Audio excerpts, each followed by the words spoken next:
આમોદના અનોર ગામે વરસાદી કાચનું કામ ફરી શરૂ કરવાની માંગ।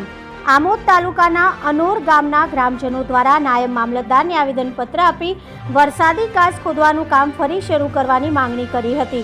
ગ્રામજનોના જણાવ્યા મુજબ અનોર ગામે વરસાદી પાણી ભરાવાના કારણે જમીનનું ધોવાણ થાય છે, તેમજ ચોમાસામાં પાણીનો નિકાલ ન થવાના કારણે લાખો રૂપિયાનું નુકસાન થાય છે।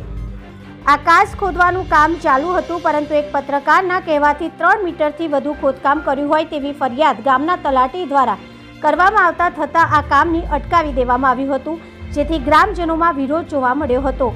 ત્યારે ગ્રામજનોએ નાયબ મામલતદારને આવેદનપત્ર આપી સ્થગિત થયેલું કામ ફરી શરૂ કરવાની રજૂઆત કરી હતી। ગામના પૂર્વ સરપંચ દ્વારા જણાવ્યું હતું કે કાચનું જે કામ ચાલુ હતું એ કાયદાના ધારાધોરણ મુજબ જ ચાલુ હતું, પરંતુ કોઈ કારણસર અટકાવી દીધેલ છે, જે બાબતે અધિકારીઓએ આવીને તપાસ કરી શકે છે। ભરત પરમાર, BN ન્યૂઝ ગુજરાતી, આમોદ। મારું નામ શૈલેષ ગોયલ, માજી સરપંચ અનોદ।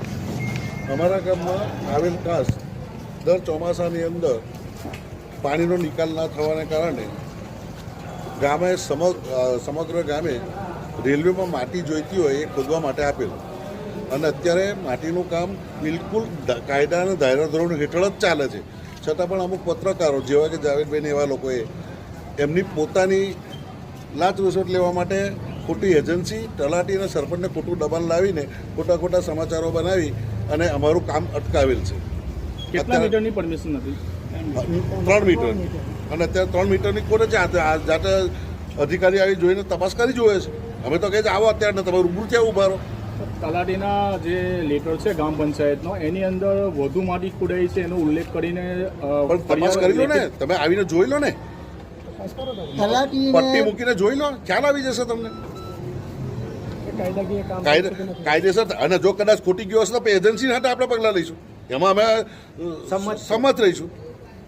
અમે તો જે અમારો તો મતલબ એવો છે કે અમારે કાચ ઊંડો થઈ જવો જોઈએ, જેથી અમારી 400-500 વીઘા જમીનમાં જે નુકસાન થાય છે અટકી જાય।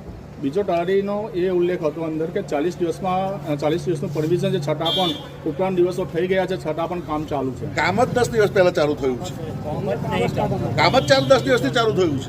તલાટી ઠોકામ ઠોક કરે, સમજો તલાટી ખોટા છે। હા, તલાટી ચાલુ થયું